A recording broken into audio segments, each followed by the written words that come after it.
In this 4.0 era, where technologies are being developed, our culture has been reshaped and redefined at a rapid rate. This particular redefinition may disable the preservation of our own culture when it puts more of an emphasis on modern beliefs. Let us welcome up our next speaker, Tony, who will be showing us the ways that we can use technologies to preserve our own culture. Let's welcome Tony. Thank you very much. Tony.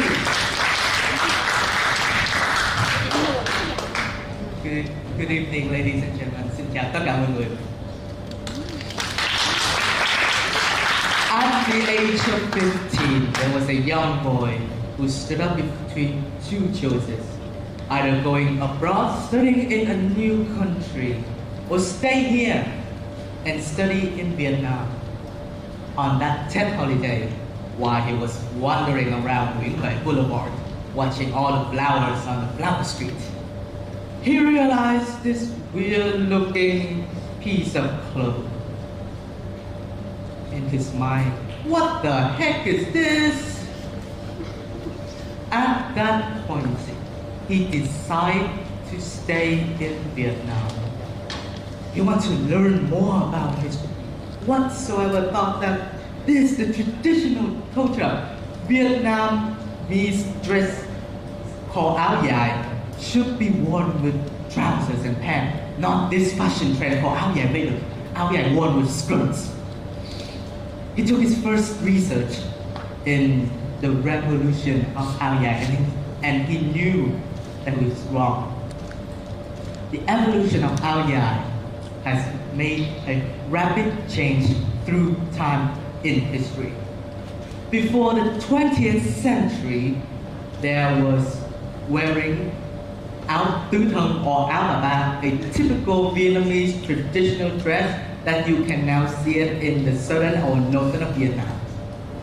Then came the 20th century and came a notable fashion designer who is a student of the Indochina College of Fine Art, Le Mercator.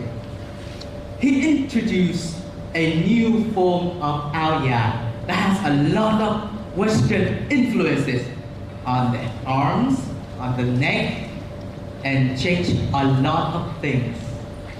He faced criticism because he broke a lot of rules in making a traditional áo dài. And then come to the 60s, skip over it, come to the 60s, where the áo dài usually have the long neck, has been cut up, and then we got the Madame Nu áo dài or áo dài Trần Lệ Xuân, worn by the First Lady of the Republic of Vietnam. And then the áo dài has changed again. And this time, Dung Da Cao, a tailor in Saigon, introduced a new way to make the áo dài, and is commonly known for today as the basic form to make the áo dài called raglan. And that was his first research on the traditional values. He was then thinking, what else has been changing through time? The traditional values have been changing through time. And he realized it was his voice, it was his language. Back in the 60s, Saigon was so vibrant, so colorful and living nowadays.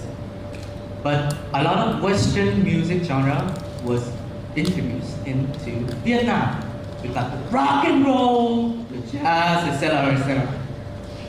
And then come to this particular song. This is called Tóc Mai Sợi Băng Sợi Dài, or translated into English, it's called Long Uneven Hair.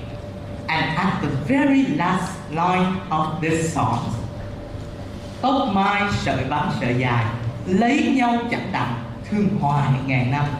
Oh, the long and uneven hairs of yours. If we couldn't get married, we then shall be loved forevermore. This is a typical example of a Vietnamese folk literature called ca dao, short poems, but in the structure of 6 and 8 sentences. Gayao, and the song was written by this man, Phạm Duy. He, alongside with Professor Trần Văn Khê, one of his best friends, are, for me, the pioneers in preserving traditional Vietnamese folk literature and folk music and introduce them to the world at that time while they're in their 40s or 50s. And Phạm Duy also put a lot of Gayao folk Vietnamese folk poetry poems inside a lot of his compositions. One of his songs that composed Gayao, I leave it to you guys to know, to figure it out. At this point of my speech, you guys will probably know the young boy that I was mentioned earlier. It was me 5 years ago. And 5 years later, as I was standing here and as a student of University of Social Sciences and Humanity in Vietnam National University of Ho Chi Minh City, whoa, that's a long name of university. I learned that I created in my mind a lot of scenarios when I don't have nothing, I have nothing, no knowledge on traditional values. I created this scenario where I have kids and families, and one day my kids would come up to me and pull my hand and say, "Daddy, who am I?" And I would just simply say, "Oh, so you're Vietnamese." But then they question, "Okay, who is a Vietnamese daddy?" And if I don't have enough knowledge, I would probably just stop there and look at my child. Or I created another scenario that I would travel around the world and I randomly bump into a American-born, Westerner, foreigner-born Vietnamese. And I realized and somehow we can connect to each other. And then he was, or she, who asked me, "Oh, so you live in Vietnam, what is Vietnam doing today? How is it going?" And I don't know anything about it. Or another scenario is I got to meet up with my foreign friends. And he or she will come up to me and say, "Hey, how's it going? Oh, so your name is Tony. Oh, so where do you come from?" And I will just simply say, "Oh, I come from Vietnam." "Oh, so what's Vietnam different from the other country?" And I know nothing. That three scenarios can combine into a question. What makes a Vietnamese Vietnamese?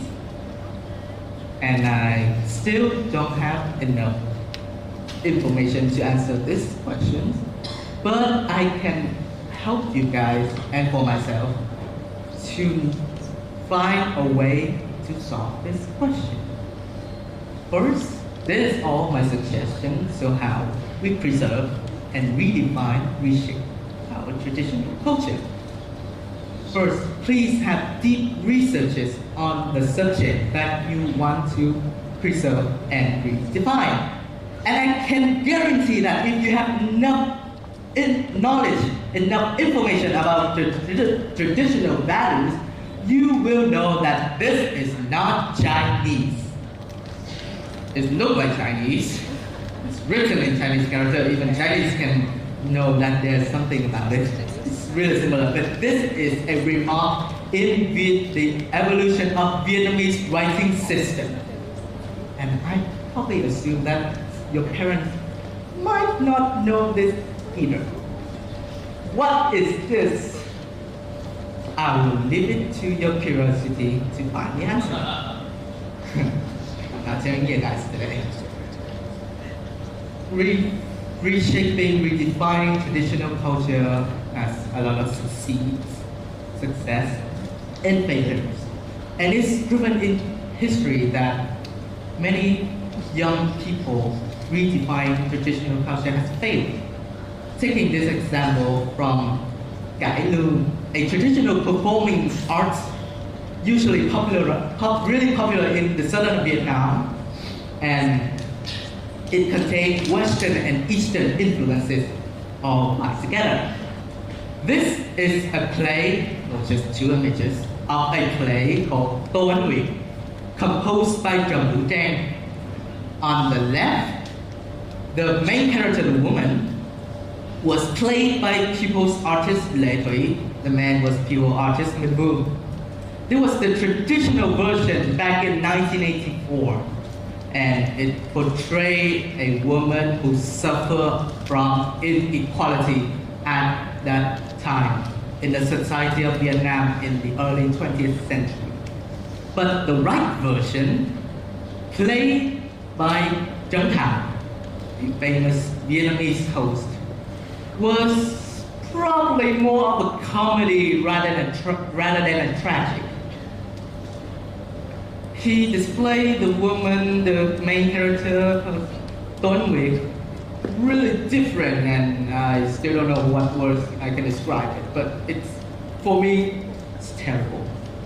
Because he performed this play not in Vietnam, but in the US, where American Vietnamese can watch this. And if they don't have the basic knowledge of Vietnamese culture, they will see that typical Tuấn Nguyệt, the main character, different from the original. So how can you get the information from the traditional values? Well, just simply ask the older generation. Don't be afraid to ask them. I was lucky enough, and I was fortunate enough to attend 2 classes of Yumi Art Project, and I have met one of Cải Lương precious gem, pupils artist, Dr. Bạch Tuyết. She is not only my inspiration in having research on traditional values, but she also a guide who guide us through all the worst scenario that could happen when we redefine, reshape, reform our traditional values. And she was also an example of defining traditional values where she created Cải Lương versions of Vietnamese popular music songs, or we can say V-pop. And after all that, what will the next step it will be? Well, simply when you're defining yourself nowadays as the iGeners or the millennial, you were born surrounded by technologies. The next thing is to wisely use the technology in redefining the traditional values. I will give you an example of this. This is Vẽ về Hát Bội, a project that was brought up by young Vietnamese artists who was created to revive the spirit of Hát Bội, which is probably the same as Chinese opera performing arts. And they have digital paintings, they have traditional painting, and they also created an app when you can create using AR technology, and you can create your face into characters of Hát Bội by just pressing all the characteristics that you want. And you have the technology, and you have asked the person from the older generation, and you have deeply research on the subject that you want to reshape, reform, and redefine. The next step is do it. Just do it. Don't wait for anybody to tell you that, oh, you must probably define, you must keep. No, just don't. Do it by yourself. As you do it, you have this responsibility to preserve it, and you will try to connect people that have the same interests of yours. And that will make us, the community, Vietnamese community, bigger, and stronger when we can connect our Vietnamese inside Vietnam and our community outside of Vietnam. Like a quote inside a song by Trịnh Công Sơn: rừng núi hay nối lại biển xa, ta đi vòng tay lớn mãi để nối sơn hà. The forest and the mountain reach their hands to join with the faraway sea as we keep marching and marching to make the circle bigger to connect all the nations. And lastly, do it properly by heart. It is sadly to know that the independence of Vietnam doesn't last that long. And it is, in fact, that the year we've been in wars, all all types of wars is as double as the year we live in peace. And preserving traditional culture is also the way we respect our ancestors, the one who sacrificed their lives to form this land, the ancient land in Southeast Asia, the one who never thought of their youth and sacrificed and died for us to live. We have the responsibility to do that. And if we don't do that, I am, will never going to introduce myself like, my name is Nguyễn Minh Tiến and I am Vietnamese. And Vietnamese, we have been existing on the world map. And we will continue existing on the world map because we have traditional, unique culture.